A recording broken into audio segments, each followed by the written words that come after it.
BNR gold and diamonds తరుగు తక్కువ బంగారం ఎక్కువ. ఇప్పుడు మన వైజాగ్ లో జూలై 24న గ్రాండ్ ఓపెనింగ్. ఏంటే చెల్లెలి పెళ్లి శుభలేక?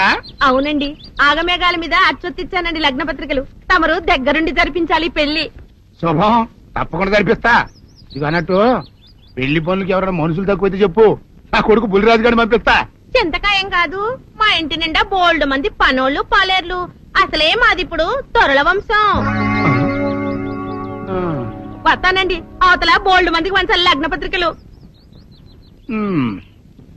సెంతకాయలు అమ్ముకునేదానికి సిరిమాలత్యం పడితే సెంతకాయని చూసి సి వంకర టెంకరగా ఉంది, ఇదేం కాయా అని అడిగిందంట. అట్టుంది దీని కథ. డాడీ, ఏంట్రా ఇది విషం, ఇది కిరసనాయలు, ఇది తాడు. అర్జెంట్ గా చచ్చిపోవాలంటే ఈ మూడిట్లో ఏది బెటర్ చెప్పు డాడీ. ఈ ఇసం తాగి ఈ కిరసనాయలు మీద వేసుకుని ఈ తాడు ఊరేసుకుని అగ్గిపూల లపక్కన వెలిగించుకున్నారనుకో, టపక్కన ఎగిరిపోతారా. అవును, ఎంతకీ ఈ ఏర్పాట్లన్నీ ఎవరి సాగు కోసమో? నేనే ఆత్మహత్య చేసుకున్నాను అనుకుంటున్నాను. నా బావి పేసినంట, నువ్వు బతికొండంగానే నీ ముఖం పగలు చూస్తే రేత్రి కల్లోకి వస్తుంది. అట్టానికి నువ్వు సచ్చి దెయ్యమయ్యావనుకో, దెయ్యాలు కూడా బెదిరి సస్తాయి. నువ్వు సచ్చకరా, చచ్చుతా, సచ్చకరా. నేను చచ్చుతా. అయినా అంత అర్జెంట్ గా సత్తాల్సిన కారణం నీకేంట్రా ఇప్పుడు? ఎందుక నేను ఆ పిల్లని లవ్ చేశా. ఆ పిల్లను నేను పెళ్లి చేసుకుంటానంటే నువ్వు నో అంటావు. నేను నీ మాట వినను అంటే ఆ ఆస్తి కవర్ ఎవరికైనా ఇచ్చేస్తాను అంటావు. నువ్వు ఇచ్చేసే ఆస్తి కవర్ కంటే నేను ఇచ్చేసిన మనసే నాకు ముఖ్యం. అందుకే నేను చచ్చుతా. అదే విషయం. ఓరు నా బొగ్గుకొండ, నువ్వు ప్రెసిడెంట్ అవడం నాకు కావాలి గాని పేడెత్తుకునే అమ్మాయిని తీసుకొచ్చి నానా నేను దీన్ని ప్రేమించాను అని చెప్పు, నేను చేయకపోతాను. అవును, ఎంతకే ఎవరమ్మాయి? ఒకటే అట్లా సిగ్గుపడబాకరా, చాలా సండాలంగా ఉంది. ఎవరో చెప్పు. అది అది జానకమ్మ. ఏంటి జానకమ్మ? అమ్మా, నీ గని పిచ్చిగా నెక్కిందంట్రా. నా వయసావిని నువ్వు ప్రేమించటమేట్రా? జానకమ్మ కాదు డాడీ, ఆవిడ మనవరాలు సౌందర్యను ఆవిడ మనవరాలా? నా ఎదుకల్లో నా బొగ్గుకొండ కదే. రే, జానకమ్మ గారితో ఇయ్యమందడం అంటే నేను మాత్రం కాదంటని చెప్పు. వెంటనే వెళ్ళి వాళ్ళతో మాట్లాడి ఆ ముఖరథం పెట్టించుకొస్తా. అబ్బా, కింద ఒత్తులు తీసేసి ప్రాణాలు తీసేస్తున్నావు డాడీ. ముఖరథం కాదు డాడీ, ముహూర్తము. ముహూర్తము అదేలే ముఖరథము, అదే పెట్టించుకొస్తా. డాడీ, నేను ఇంకో డాడీ కాకుండా నీకే పుట్టినందుకు నాకు పిచ్చి హ్యాపీగా ఉంది డాడీ. ఆనందమానందమాయనే ఈ అందగాడు పెళ్లి కొడుకాయనే. తాతబ్బాయి గారు, ఈ శుభ సమయంలో మీకు విషయం చెప్పాలండి. మా బుల్లిరాజు గారు పుట్టినప్పుడు నా గురించి డాడీ చెప్పు చెప్పు.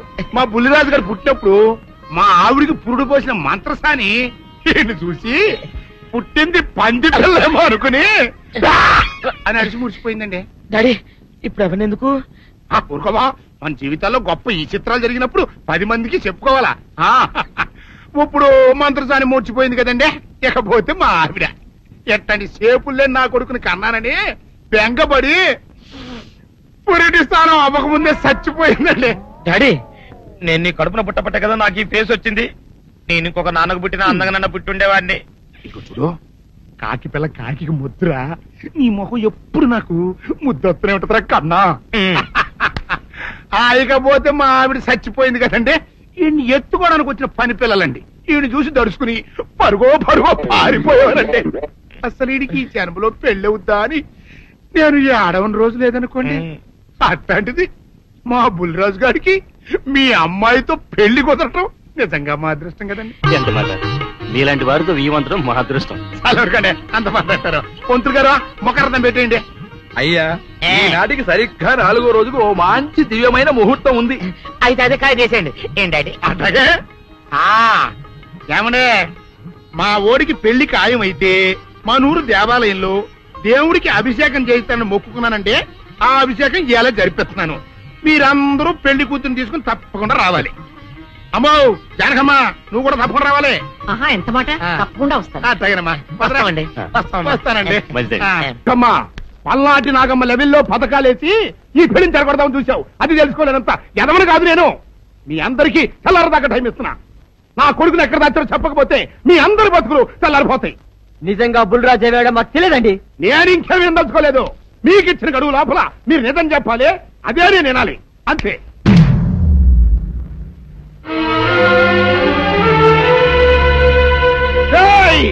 గడువు దాటిపోయిందిరా, మిమ్మల్ని అందరినీ చంపేస్తా, నిజం చెప్పండి. బాబు గారు బుల్రాజు గారిని ఎవరో చంపేసి చెరువులో పడేసి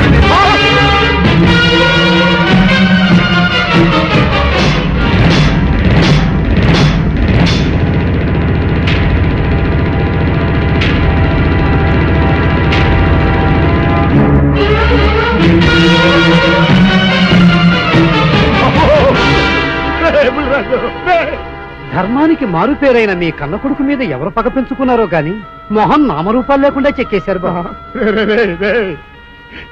నిన్ను ఈ ఊరి ప్రెసిడెంట్ చేద్దాం కదా అని ఎన్ని కలలు కన్నారా, అప్పుడే నీకు నూరేళ్ళు నిండిపోయినాయిరా. బుల్రాజు వచ్చారండి గారు, రండి చూడండి, ఈ ఘోరం చూడండి. పెద్ద మనుషులు అనుకున్న వాళ్ళందరూ కలిసి పన్నాగం పన్ని నా బిడ్డను పొట్టను పెట్టుకున్నారండి. నా బిడ్డ సాగు కారణమైన వాళ్ళు ఎవ్వరూ బతికి బట్ట కట్టడానికి లేదండి. ముఖ్యంగా ఈడనండి, మీ ఆవేశాన్ని కాస్త తగ్గించుకోండి. అసలు మీ అబ్బాయిని ఇతనే చంపాడడానికి సాక్ష్యం ఏమిటి? ఆశ్చర్యం ఏంటండి, ఈడో పిల్లలు ప్రేమించాడంట, ఆ పిల్లనే మా అబ్బాయి పెళ్లి చేసుకోబోతుంటాను. వీళ్ళందరూ కలిసి ఆ పెళ్లిని ఆపుదాన్ని చూశారండి. అది కుదర పోయేటప్పటికి ఈ ఘోరం తలపెట్టారండి. ఓకే ఓకే, మీరు ఆవేశపడకండి. ఆ విషయాలను చూసుకోవడానికి మేమున్నాం. Mister, your under arrest. Constables, అది తీసుకురండి. ఆగండి, ఈ హత్య చేసింది సీను కాదు. అతను కాదా? మరెవరు? నేను. జానకి, అవును వీరుడు, బుల్లిరాజుని నేనే చంపాను. నువ్వు చంపావా? నేను నమ్మను. అవును, నా మనవరాలికి సీనుకి పెళ్లి చేయాలంటే వీళ్ళెవరూ ఒప్పుకోలేదు.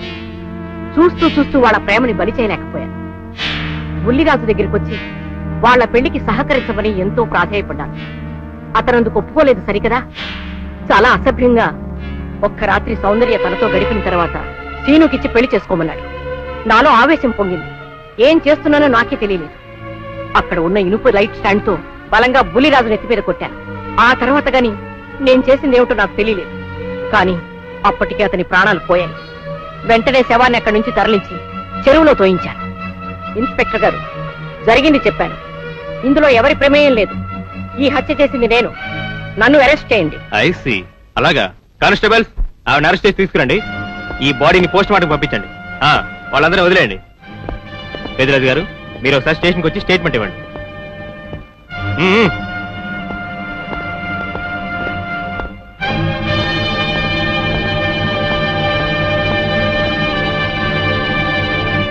చెప్పు జానకి, ఏం చేయాలో చెప్పు. నా మెళ్ళో ఉరితాడు పడేలోగా నా మనవరాలి మెళ్ళో నీ మనవడు పసుపుతాడు కట్టాలి.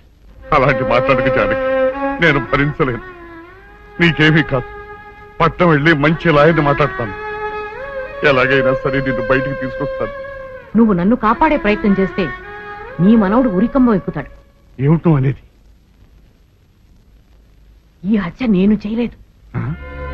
మరి సౌందర్యని పెళ్లి చేసుకుంటే నిన్ను చంపేస్తానని బుల్లిరాజుని గుడిలో బెదిరించాడు కూడా సీను. ఈ పరిస్థితిలో సీనుని అరెస్ట్ చేస్తే సాక్ష్యాలన్నీ అతన్నే హంతకుడిగా నిరూపిస్తాయి. సీనుకి శిక్ష పడితే నా మనవరాలి గుండె పగిలిపోతుంది. అందుకే ఆ జంట దూరం కాకూడదని ఈ హత్య నేనే చేశానని నేరం నా మీద వేసుకున్నాను. జానకి, నా మనమల్ని బతికించడం కోసం నువ్వు ఉరికమ్మ ఎక్కుతావా? లేదు వీరు, నీ మనవని బ్రతికించడం కోసమే కాదు, ప్రేమని బ్రతికించడం కోసం, ప్రేమికుల్ని కలపడం కోసం. జానకి, మనుషులు శాశ్వతం కాదు వీరు, ప్రేమ ఒక్కటే శాశ్వతం. మన ప్రాణాలిచ్చైనా ప్రేమని బ్రతికించాలి, వాడిని దంపతులు చెయ్యాలి. అదే నా కోరిక. చేస్తావు కదూ?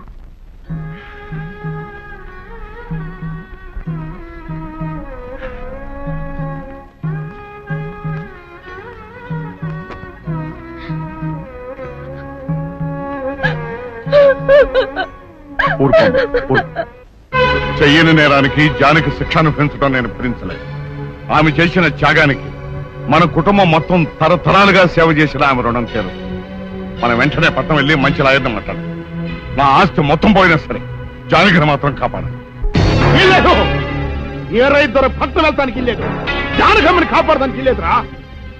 ఏ మనవరాలి కోసమైతే నా ఒక్కగానొక్క కొడుకుని పొట్టలు పెట్టుకుని నా కడుపులో చిచ్చు రేపిందో ఆ మనవరాలి ఇంకా బతకడానికి లేదు. అది ఎక్కడ కనపడితే అక్కడ ముక్కలు ముక్కలు కింద నరికేయండి. వెళ్ళలే.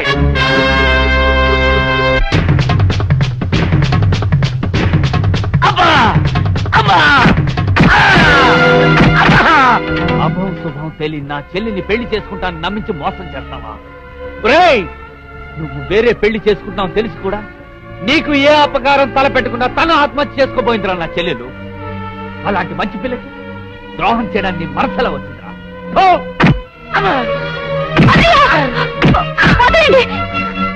పుల్లిరాజుని జానకమ్మ చంపేసిందనుకుని సౌందర్యని సీనుని చంపమని మనుషుల్ని పంపిస్తున్నాడు పెద్దరాజు. ఇప్పుడు ఈయన బ్రతుకున్న విషయం తెలియకపోతే సౌందర్యని సీనుని వాళ్ళు ఖచ్చితంగా చంపేస్తారు. వాళ్ళు పోతే జానకమ్మ వేరే ధర బ్రతకలేరన్నయ్య. పుల్లిరాజు నన్ను పెళ్లి చేసుకోపోయినా పర్వాలేదు, నా జీవితం నాశనం అయిపోయినా పర్వాలేదు, ఇంతమంది చావలి కాడు నేను కాకూడదన్నయ్య. పుల్లిరాజు బ్రతికే ఉన్నాడన్న విషయం పెద్దరాజుకి చెప్పండి అన్నయ్య, చెప్పండి. వినరా విను, ఇంత జరిగినా అది ఇంకా నీ మంచిగా కోరుకుంటాను. ఇప్పటికైనా కళ్ళు తెరవు. రేయ్, ఈ నీడ్ బాబు కప్ చెప్పండి రా. ప్రెసిడెంట్ గారి మనుషులు సౌందర్యం తీసుకుపోతున్నారు. మన సీని గారి స్నేహితులు వాళ్ళతో కలబడ్డారు.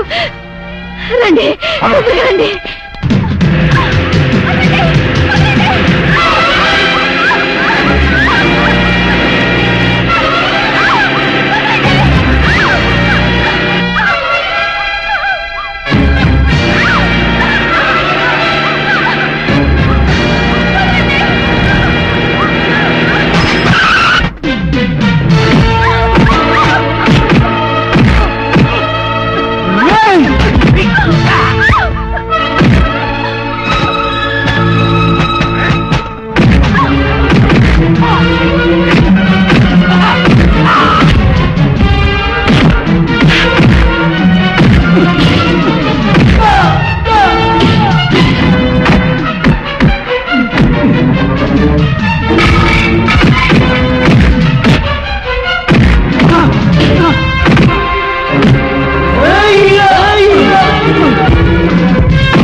ముద్రస్తావు నా కొడక, నా కడుపులో చెరబుట్టే కదంట్రా. ఇంతకన్నా నువ్వు చచ్చినా బాగుండేది. నువ్వు నిజంగా చచ్చావనుకుని ఆ పిల్లలు కూడా చంపేమని మనుషులు పంపించారు కదంట్రా. అమ్మా గౌరీ, మా ఊరు చేసిన ఏదో పనికి నేను క్షమాపణ కోరుకుంటానమ్మా. పెద్దవారు అంత మాట అనకండి. ఏంట్రా సిగ్గు లేకుండా ఇంకా నిలబడదొస్తావు? లగెత్తుకుని పోలీస్ స్టేషన్కి వెళ్ళి నేను ఇంకా బతికుండే తెచ్చాను అని చెప్పి జానకమ్మ నిడిపించుకురా. ఆ పిల్లకేం కాకుండా నేను చూసుకుంటా. అతను నిలబడతారా పో.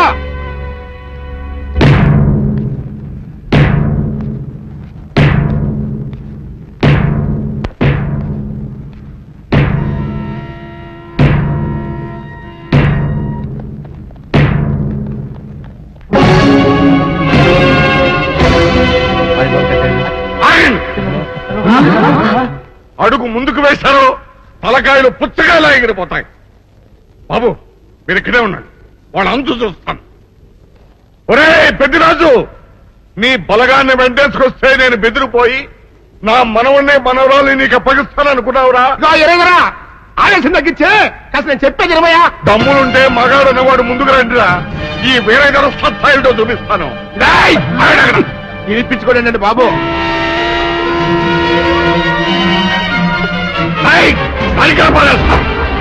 తలకాయలు ఎగిరిపోతాయి.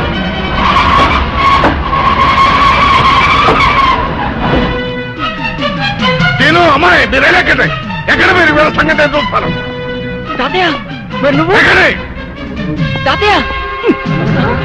పెద్దరాజు ఎగిరిపోతుంది. ఎక్కడెక్కడ వస్తున్నారు.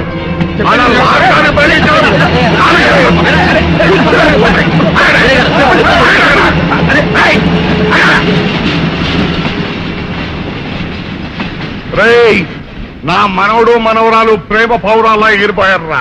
వాళ్ళ పెళ్లి ఎవడాపుతాడో ఇప్పుడు ఆపండిరా. వీరుడు, నేనే వాళ్ళని దింపేశాను. వీరుడు, నీకిచ్చిన మాటను కనీసం ఇప్పుడైనా నిలబెట్టుకుందాం అనుకుంటే ఎందుకు దించావు జానకి? బుల్లిరాజు బ్రతికినాడు తాతయ్య. బుద్ధిరాజు బతికే ఉన్నాడా? అదిగో నిక్షేపంలా ఉన్నాడు మా అల్లుడు గారు. బుద్ధిరాజు నీ అల్లుడా? అవును వీరయ్యా, మా ఊరు పెళ్లి చేసుకోవాల్సింది జానకమ్మ గారి మనవరాలి కాదు, ఈ పంతులు గారి కూతుర్ని. ఇది చెప్దామని వస్తేనేమో నువ్వేమో ఖర్చు ముట్టుకుని ఎవరేం మాట్లాడుతారో నాకు అర్థం చేస్తాక అయితే తొందరగా వెళ్దానండి. అందరం కలిసి పెళ్లి ఏర్పాట్లు అక్కడే చేద్దాం. ఈ కథ భరేస్తానులే.